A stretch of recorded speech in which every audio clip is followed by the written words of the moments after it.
আমার তো মনে হয় যে রুমিন ফারহানার উচিত এনসিপিতে যোগদান করা।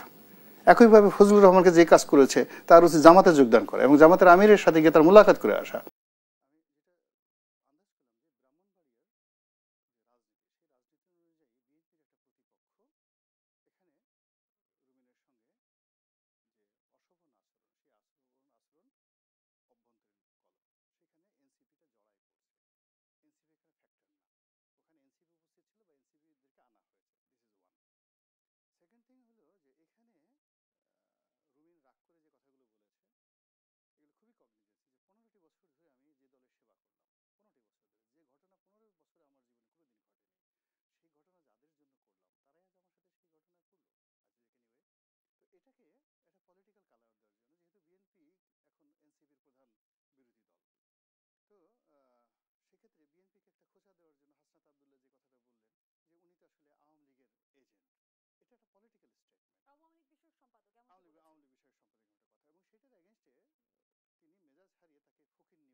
আমার তো মনে হয় যে রুমিন ফারহানার উচিত এনসিপিতে যোগদান করা।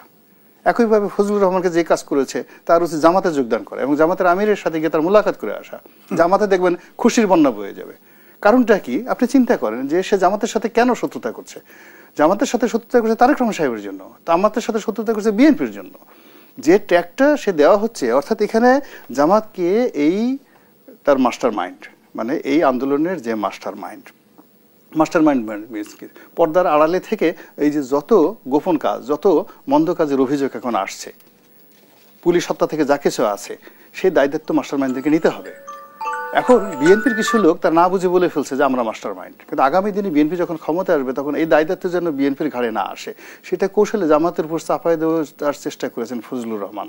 আর এই জন্য এখন ফজলুর রহমানের শাস্তি। তাহলে দলের পক্ষে কথা বলে যদি শাস্তি পেতে হয় ভবিষ্যতে দলের পক্ষ হয়ে কথা বলবে? আমি না কে তো বলবেই না। দ্বিতীয়ত যে বিপদে বিএনপি পড়তে যাচ্ছে, এখন বোঝার চেষ্টা করুন ফজলুর রহমান সাহেব এখন যে বিপদে পড়েছেন বা তার যে অবস্থাতে, এখন যে জামাতের বিরুদ্ধে তিনি লড়াই করছেন, জামাতের আমিরের বিরুদ্ধে কথা বলছেন, দলের জন্য, দলের প্রধান ব্যক্তিদের জন্য, এটা স্বাধীনতা বিরোধী শক্তির ট্যাগ মানে দূর করার জন্য, জামাত বিএনপি ট্যাগ দূর করার জন্য। তো সেই জামাতের আমির যখন অসুস্থ হয় সেখানে মির্জা ফখরুল সাহেব সেখানে গিয়ে দেখা করেন। তারেক রহমান সাহেবের পক্ষ থেকে শহীদুদ্দিন চৌধুরী আনি ফুলের তোড়া নিয়ে তার সাথে দেখা করেন। তাহলে ফজলুর রহমান সাহেবের দেখা করতে অসুবিধা কি? তিনি গিয়ে তার সাথে মোলাকাত করতে অসুবিধা দেখি? ফজলুর রহমান সাহেব যদি এখন জামাতের আমিরকে টেলিফোন করেন যে আমি কামিং, দেখবেন পুরো জামাত অফিসে ফুলের মালা নিয়ে প্রত্যেকটা মানুষ দাঁড়ায় থাকবে, সিমিলারলি ফর হিম, এই মানুষটি তার এলাকাতে মাওলানা আব্দুস সুবহান অথবা মতিউর রহমান নিজামী পাশাপাশি এলাকা, তার এলাকার বাসিন্দা, এবং সে যেভাবে জামাতের বিরুদ্ধে কথা বলছে, মানে যদি জামাতের লোকজন কখনো ক্ষমতায় আসে, জামাতের কেন্দ্রীয় নেতা লাগবে না তো, জামাতের ওই যে রাস্তার যারা কর্মী আছে, শিবিরের যারা কর্মী, রাগে ক্ষোভে তারা তো মফ করবে, ওনারা ডাইরেক্ট জবাই করবে। ফজলুর রহমান সাহেবের যে অবস্থা হইলো, উনি আর জীবনে জামাতের বিরুদ্ধে কথা বলবেন না তো। উনি এখন চিন্তা করবে যে কি করে এদের সাথে নেগোসিয়েশন করা যায়, হাত পা ধরে কিভাবে মোলাকাত করা যায়। উনি এখন তসবি কেনার জন্য চিন্তা করতেছে, তসবি টসবি আতর ঠাতর কিনে জামাতের নেতাদের উপহার পাঠিয়ে মোটামুটি এটা মিনিমাইজ করার চেষ্টা করবে। And this is happening for the party, বাংলাদেশের সবচেয়ে বড় পার্টি।